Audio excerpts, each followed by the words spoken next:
40 million homeowners. It is a number designed to hit you in the chest. It sounds precise, authoritative, inevitable. It suggests a wave so large that resistance is pointless. When people hear it, they imagine empty streets, foreclosure signs, families packing boxes, and retirement plans evaporating overnight. But dramatic numbers are rarely forecasts. They are warnings about exposure. To understand whether millions could truly lose everything, we have to slow down and examine what losing everything actually means in real financial life. Because markets do not destroy people randomly, they follow mechanisms. Pressure builds in identifiable places, weakness accumulates in predictable patterns. And when breaks happen, they usually happen where preparation was thin and assumptions were strong. Housing feels safe. It is familiar, it is physical. You can touch it, improve it, live in it. That sense of control makes people underestimate risk. Yet a home purchased with debt is a leveraged asset, and leverage always converts small changes into large consequences. If prices fall 10%, a homeowner with little equity may lose half of their net worth. If income drops, a comfortable payment can become impossible in a matter of months. If credit tightens, the escape routes people assumed would be available simply vanish. None of this requires panic. It requires arithmetic. Every housing cycle in modern history has followed the same emotional path. In the expansion, buyers believe appreciation will outrun any temporary hardship. They stretch, they accept thinner margins. They tell themselves they will refinance later, or that rising values will solve the problem. Optimism becomes policy. Then conditions change. Sales slow, days on market extend, incentives appear. Suddenly the belief that homes are effortless wealth machines starts to weaken. Not collapse, not yet, but soften. And when belief softens, behavior changes. Buyers hesitate, lenders scrutinize. Employers grow cautious. That is when vulnerability reveals itself. The claim that 40 million homeowners could lose everything is really a claim that a very large group has limited room for error. It is about fragility. It is about how many households depend on continued stability in jobs, credit availability, and manageable expenses. Remove stability, and outcomes spread widely. Some people adapt, others are forced. The difference between those groups rarely comes down to intelligence. It comes down to buffers, savings, flexibility, access to support. Time.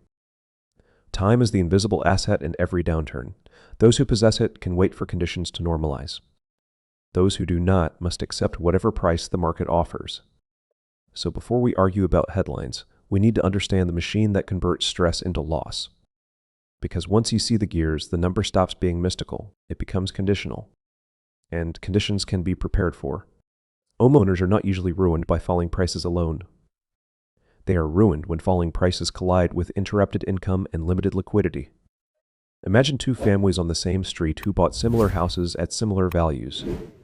The first family has stable employment, significant savings, and relatives they could rely on in an emergency. If the market drops, they complain, postpone renovation plans, maybe cancel a vacation, but they continue making payments.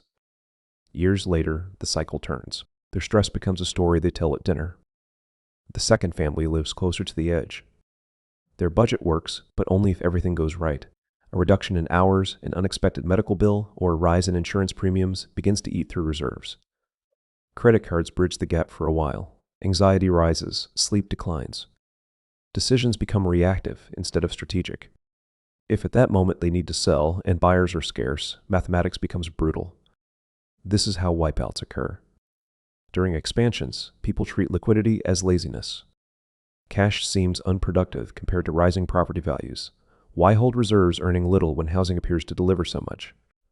So emergency funds shrink, down payments narrow, risk concentrates silently. Then contraction reverses the logic. Liquidity becomes oxygen. With oxygen, families negotiate, search for work, restructure obligations, or rent part of their homes. Without it, deadlines dictate outcomes. The bank's calendar replaces personal preference. When analysts speak about tens of millions at risk, they are mapping how many households might run out of oxygen if the environment changes quickly. Notice the conditional language, if. Forecasting the exact moment of strain is almost impossible. Economies can absorb pressure longer than pessimists expect. Governments can intervene. Migration can create pockets of surprising strength. Yet the presence of uncertainty does not eliminate exposure. What matters for an investor is not prophecy but distribution. Where are people thin? How many months could they endure disruption? Which regions rely heavily on industries that fluctuate? Where did buyers stretch the furthest relative to income? Those areas become sensitive first. Another accelerant is structure. Adjustable rates, expiring tax abatements, rising association fees, or insurance repricing can all shift monthly obligations upward faster than wages grow. A budget that balanced last year can tilt negative this year without any dramatic headline. When that happens broadly, listings accumulate. Not because owners want to leave, but because they must. Forced supply is the true driver of rapid declines. Voluntary sellers can wait, forced sellers cannot. And their urgency establishes new reference prices for everyone else. That is the path from vulnerability to visible market damage. But again, visible damage is not universal. It is clustered among those with the least room to maneuver. Understanding that difference is the beginning of control. So how does someone avoid becoming part of a frightening statistic? Preparation begins with honesty. If income stopped tomorrow, how long could payments continue? Not theoretically, not with heroic assumptions, with the cash and credit actually available. The answer might be comforting, or it might be unsettling, but it is real, and reality is far more useful than optimism. Next comes scenario thinking. What happens if property taxes rise? If insurance reprices after regional disasters? If commuting costs change or rental demand weakens? Many owners never run these numbers because they fear the answers. Yet unexamined risk does not disappear. It waits. Flexibility is another shield. The ability to generate income from a spare room, to relocate temporarily for work, or to reduce discretionary spending quickly can transform a potential crisis into an inconvenience. Options create time, and time allows recovery. Behavior under stress may be the most underestimated factor of all. In declining markets, paralysis is expensive. Owners who confront problems early often find solutions: loan modifications, temporary assistance, private arrangements, creative uses of space. Those who delay until notices arrive discover that choices have narrowed. Why do people delay? Because accepting change feels like admitting failure. They hope tomorrow will restore yesterday. Sometimes it does. But planning cannot depend on mercy. The phrase, 40 million homeowners could lose everything, is powerful because it suggests inevitability. Yet markets operate on probabilities shaped by preparation.